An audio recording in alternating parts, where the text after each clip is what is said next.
हरिओम प्रिय आत्मन, क्या आपने कभी सोचा है अगर भगवान हर जगह हैं तो फिर उनका कोई रूप है भी या वे सच में निराकार हैं?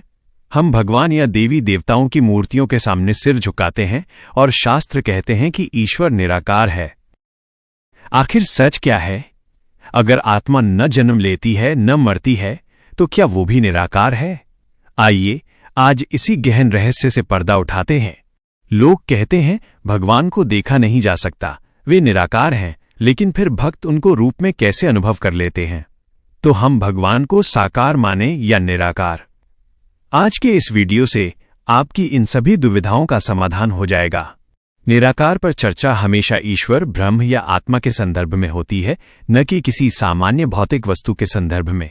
निराकार शब्द का व्याकरण की दृष्टि से सीधा अर्थ होता है निजोड़ आकार, अर्थात जिसका कोई आकार न हो, जो आकार से रहित हो। साधारण भाषा में जो किसी विशेष आकृति, रंग, सीमा, दिशा, लंबाई, चौड़ाई से बंधा न हो, वो निराकार कहलाता है। शब्दकोशों में निराकार के अर्थ दिए गए हैं जिसका कोई रूप या आकार न हो और वो आकार रहित, अदृश्य, सर्वशक्तिमान ईश्वर है। जब शास्त्र कहते हैं परमात्मा निराकार है तो इसका आशय यह नहीं होता कि परमात्मा अदृश्य है और उसका कोई अस्तित्व नहीं है, बल्कि इसका अर्थ यह है कि उसका कोई सीमित भौतिक रूप नहीं है जिसे हम आंखों से नाप सकें या बांध सकें। व्याकरणिक और दार्शनिक विश्लेषण के अनुसार संस्कृत में नी उपसर्ग प्रायः अतिक्रमण, पार हो जाना या अलग हो जाना का भाव देता है। व्याकरणिक और दार्शनिक लोगों ने संस्कृत में निर्गुण का विश्लेषण करते हुए कहा है, निर्गतो गुणेभ्यो यह स निर्गुणः, अर्थात जो प्रकृति के तीनों गुणों सत्व, रज और तम का अतिक्रमण कर चुका है वो निर्गुण है। निराकार का विश्लेषण करते हुए कहा गया है कि निर्गत आकारेभ्यो यह स निराकारः, मतलब जो पृथ्वी आदि समस्त आकारों और सभी सीमित रूपों से परे हो और उन सबसे बड़ा हो वो निराकार है। अर्थात निराकार का अर्थ बिल्कुल कुछ नहीं समझना गलत होगा। इसे सभी आकारों से परे और उनसे अनंत गुना रूपों और गुणों में बड़ा समझना चाहिए, क्योंकि जिसका कोई आकार नहीं होता वही सभी आकारों में बैठ सकता है। जैसे पानी का कोई आकार नहीं होता तो पानी जिस भी पात्र या जगह में होता है वैसा ही उसका आकार हो जाता है। हवा का भी वही रूप है। आत्मा भगवान का निराकार रूप है। आत्मा के रूप में ही भगवान सभी सजीवों और निर्जीवों में विराजमान होते हैं। भगवान का आत्मा रूप निराकार और निर्गुण तो है, परंतु किसी भी सजीव या निर्जीव में प्रवेश करके सगुण और साकार हो जाता है। इस तरह ईश्वर निर्गुण निराकार भी है और सगुण साकार भी है। उसी आत्मा का शुद्ध और पूर्ण स्वरूप राम, कृष्ण या महान संतों, ऋषि मुनियों और भगवान के अन्य अवतारों के रूप में सगुण और साकार होकर प्रकट होता है। इसीलिए भगवान को जानने वाले लोगों ने कहा है कि भगवान के बिना इस ब्रह्मांड का कोई अस्तित्व नहीं है, कोई भी जगह भगवान से रिक्त नहीं है। अक्सर ये विवाद रहता है कि आत्मा निर्गुण है या सगुण। आत्मा को निर्गुण कहने का तात्पर्य क्या है? आत्मा को निर्गुण इसलिए कहा जाता है क्योंकि आत्मा प्रकृति के 3 गुणों से ऊपर है, अर्थात वो सत, रज और तम तीनों गुणों से लिप्त नहीं होती। लेकिन इसका मतलब ये नहीं कि आत्मा में कोई गुण ही नहीं होता। आत्मा को कहीं 6 गुणों वाला, कहीं 7 गुणों वाला तो कहीं 8 गुणों वाला भी माना गया है। ये आत्मा सबको एक समान प्रकाश देने वाली, शक्ति देने वाली, सत्य स्वरूप, शांति स्वरूप, अनंत रूप, आनंद स्वरूप, सर्वव्यापक और सबके अंदर रहकर सबके लिए सतत अनुकूल है। ये आत्मा प्रकृति के सभी गुणों की नियामक है और उन सबको अपने अधीन रखती है। मतलब आत्मा उन गुणों की स्वामी यानी मालिक है। यही आत्मा आवश्यकता अनुसार उन गुणों का उपयोग करके फिर उन्हें छोड़ देती है, अर्थात उनसे बंधती नहीं है।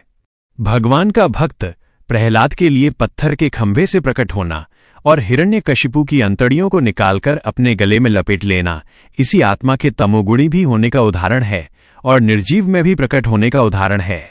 अष्टावक्र गीता जैसे ग्रंथों में आत्मा को निराकार, निर्गुण, अचल और सर्वव्यापक बताया गया है, अर्थात आत्मा किसी देह या किसी आकृति से बंधी नहीं होती है। मनुष्य या किसी भी जीव की देह बदलती है, बाल्यावस्था से युवावस्था और फिर वृद्धावस्था आती है, पर जो साक्षी है, जो मैं का बोध देता है, वह शुद्ध चैतन्य है। उसी को निराकार आत्मा कहा जाता है क्योंकि वो किसी जैविक आकृति से सीमित नहीं है। भगवान के इसी निराकार रूप आत्मा से मुख्य 3 बातें परिलक्षित होती हैं। पहली, सीमाहीनता अर्थात अनंतता।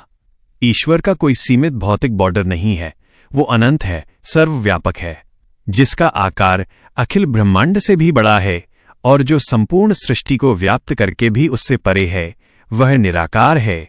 दूसरी, देह रहित होना। मनुष्य देह, पशु देह, वृक्ष देह, ये सब प्रकृति के तत्वों से बने हुए आकार हैं।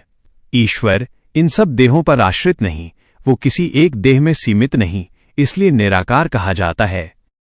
तीसरी, अनुपमेय, जिसका रूप वर्णन से परे है, जिसका कोई एक रूप या नाम नहीं है, बल्कि सभी रूप और नाम उसी के हैं। इस जगत में जितने भी रूप और नाम दिख रहे हैं, उन सभी में वही निराकार ब्रह्म या परमात्मा विचरण कर रहा है, जिसका कोई तुलनीय, उपमान या योग्य आकार ही नहीं है तथा जिसके आकार की कोई उपमा नहीं हो सकती। इस दृष्टि से निराकार का आशय यह है कि उसके वास्तविक दिव्य स्वरूप को सांसारिक रूपों से नहीं नापा जा सकता। अक्सर लोग निर्गुण और निराकार को एक ही समझ लेते हैं, जबकि इनमें सूक्ष्म अंतर है। निर्गुण का मतलब है जो प्रकृति के 3 गुणों सत्व, रज और तम से परे हो। निराकार का मतलब है जो समस्त भौतिक आकार रूप की सीमा से परे हो, जिसका कोई निश्चित भौतिक आकार ना हो। ईश्वर के बारे में यह एक सूक्ष्म तत्व है कि परमात्मा का गुण रहित होना भी एक गुण है, यानी निर्गुण भी एक तरह का विशेष गुण है। भगवान अपने इसी गुण के कारण इस जगत में सब कुछ होने के मुख्य कारक होते हुए भी किसी भी कर्म की जिम्मेदारी अपने ऊपर नहीं लेते हैं, अर्थात वे इन सभी कर्मों में कभी बंधते नहीं हैं, उनसे निर्लिप्त रहते हैं और हमेशा शुद्ध, शाश्वत और आनंदमय रहते हैं। इसी प्रकार उन्हें निराकार कहकर भी जब हम उनके स्वरूप पर एक दृष्टि डालते हैं तो वे कहीं सीमित नहीं दिखते हैं। अब प्रश्न ये उठता है कि क्या निराकार का अर्थ मूर्ति पूजा का विरोध है? बहुत लोगों को भ्रम होता है कि निराकार का अर्थ है कि मूर्ति नहीं माननी चाहिए। यदि ईश्वर सर्वव्यापक है, कण कण में है, तो फिर वो मूर्ति में क्यों नहीं हो सकता? निराकार का ये अर्थ नहीं कि ईश्वर की मूर्ति नहीं हो सकती, बल्कि उसका अपना कोई सीमित आकार नहीं है, वो अनेक आकारों में प्रकट हो सकता है। अर्थात निराकार अपने मूल स्वरूप में अनंत, असीम और देह रहित है, पर वही निराकार ईश्वर अपनी कृपा से भक्त की भक्ति के हेतु साकार रूप भी धारण कर सकता है। किसी अवतार, किसी विग्रह या मूर्ति के रूप में कहीं भी कभी भी प्रकट हो सकता है। इसीलिए कहते हैं कि ईश्वर निराकार भी है और साकार भी है। निराकार की साधना को कई संतों, महापुरुषों और स्वयं भगवान श्री कृष्ण ने भी अत्यंत कठिन बताया है। मन को एकाग्र करने के लिए कोई माध्यम चाहिए। मन स्वभाव से किसी न किसी रूप को पकड़ता है। वो किसी रूप, रंग, नाम, कहानी और लीला के माध्यम से आसानी से उस रूप और नाम के साथ जुड़ जाता है तथा उससे लगाव महसूस करने लगता है। निराकार की कल्पना करते ही मन कुछ भी न होने जैसा खालीपन महसूस करता है, इसलिए निराकार में मन टिक नहीं पाता। यदि कोई कहे आकाश अनंत है, तो मन फिर भी किसी न किसी सीमा की कल्पना कर ही लेता है, जबकि वास्तव में अनंत की कोई सीमा नहीं होती। निराकार ईश्वर की साधना में ध्यान को ऐसी ही असीमता पर टिकाना पड़ता है जो अभ्यास के बिना बहुत कठिन अनुभव होता है। इसलिए पहले साकार भक्ति के द्वारा नाम रूप की उपासना करनी चाहिए, जिससे भगवान प्रसन्न होकर अपने अनंत रूप का दर्शन करा देते हैं। तब निराकार रूप की साधना स्वतः होने लगती है और तब साकार और निराकार के वास्तविक रहस्य का ज्ञान हो जाता है। वास्तव में साकार और निराकार में कोई विरोध नहीं है, बल्कि ये एक ही सत्य के 2 दृष्टिकोण हैं। जब हम ईश्वर को सीमाहीन चेतना, सर्वव्यापक सत्ता, गुणातीत और आकारातीत रूप में देखते हैं, तो वो निराकार ब्रह्म है। और जब वही परमात्मा भक्त के प्रेमवश, लीला के लिए या भक्त के संबंध के लिए किसी रूप में प्रकट होता है, तो वह साकार ईश्वर कहलाता है। कुछ संप्रदाय यह भी कहते हैं कि ब्रह्म निराकार है, पर भगवान साकार हैं। अर्थात ब्रह्म का तत्वरूप निराकार है और भगवान का व्यक्त, लीलामय रूप साकार है। वास्तव में ब्रह्म और भगवान कोई अलग अलग सत्ता नहीं है। एक सरल दृष्टांत से समझें तो जैसे समुद्र और उसकी लहरें। समुद्र विशाल, असीम, एक अखंड जलराशि है। इसे आप निराकार ब्रह्म की तरह समझ सकते हैं। उसी समुद्र में उठती लहर जिसकी ऊंचाई, आकृति और गति अलग अलग है, ये साकार रूप जैसा है। लहर समुद्र से अलग नहीं, पर लहर की कोई निश्चित आकृति है और समुद्र की अपनी कोई एक निश्चित आकृति नहीं। वो व्यापक, विशाल और हर दिशा में व्याप्त है। इसी प्रकार परमात्मा अपने तत्व में निराकार है, पर वह अनंत साकार रूपों में प्रकट होता है। तो आत्मन, आशा है कि अब जब भी आप निराकार शब्द सुनेंगे तो आपके मन में एक साफ और गहरा अर्थ उभरेगा।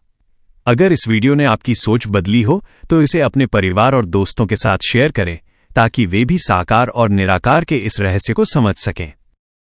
ऐसे ही और वीडियो के लिए चैनल को सब्सक्राइब करें। अगली बार किसी नए आध्यात्मिक विषय पर फिर मिलेंगे। धन्यवाद। ओम तत्सत।